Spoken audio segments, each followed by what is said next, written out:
हाय, क्या आप जानते हैं कि फास्टिंग ब्लड शुगर 100 से ऊपर आना और पीपी 140 से ऊपर आना ये साबित नहीं करता कि आप डायबिटिक हैं। मतलब अगर किसी पेशेंट की 100 से ऊपर फास्टिंग ब्लड शुगर आ रही है और आप कह दें कि इसे डायबिटीज़ है, ये सही नहीं है। तो नमस्कार, मैं हूँ डॉक्टर निवेदिता। आज मैं आपसे इसी विषय पे बात करूँगी।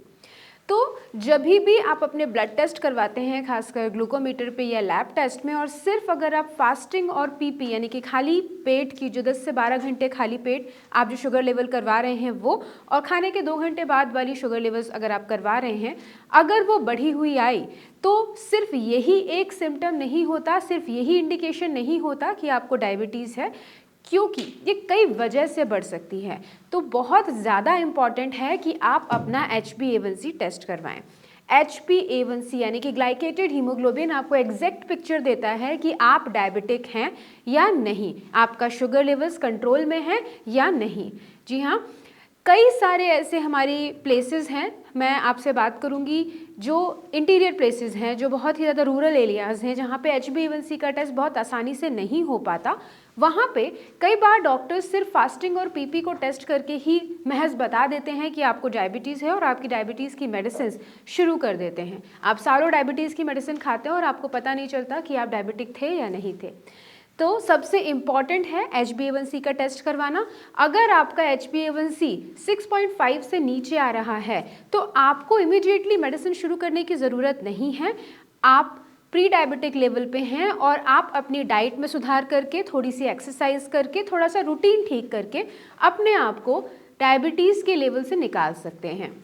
और कई बार ऐसा होता है कि फास्टिंग और पीपी बढ़ी हुई है लेकिन आपका HbA1c नॉर्मल है, बिल्कुल नॉर्मल, 5.8 से नीचे। इसका मतलब साफ है कि आप डायबिटिक नहीं हैं।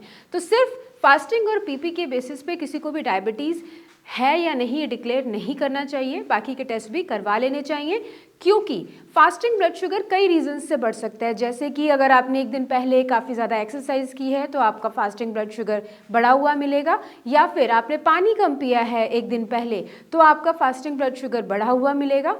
कई बार आप एंग्जाइटी, स्ट्रेस या फिर नींद नहीं आ रही है या किसी और प्रॉब्लम में आप फंसे हुए हैं, इसकी वजह से भी आपका फास्टिंग ब्लड शुगर बढ़ा हुआ मिलता है। तो ये जान लें कि सिर्फ फास्टिंग ब्लड शुगर इस वजह से नहीं बढ़ रहा कि आप डायबिटिक हैं, बहुत सारे अदर एसोसिएटेड प्रॉब्लम्स भी होती हैं।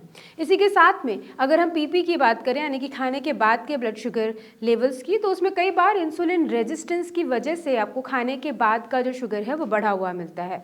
तो आप जैसे ही अपना इंसुलिन रेजिस्टेंस पे यानी कि मेटाबॉलिज्म पे काम करना शुरू करते हैं, आपका शुगर लेवल कंट्रोल में आना शुरू हो जाता है। कई बार हम अचानक से डर जाते हैं, घबरा जाते हैं, जैसे कि आप अपने शुगर लेवल टेस्ट करने के लिए डॉक्टर के पास गए और उन्होंने आपका शुगर लेवल टेस्ट किया तो एंग्जाइटी में आपका शुगर लेवल कई बार बढ़ा हुआ मिलता है। तो कभी भी एक बार शुगर लेवल बढ़ा हुआ मिले या फिर फास्टिंग और पीपी आपका 100 से ऊपर या 140 के ऊपर बढ़ा हुआ मिल रहा है, तो सिर्फ इसके बेसिस पे आप डायबिटीज़ की मेडिसिन ना शुरू करें।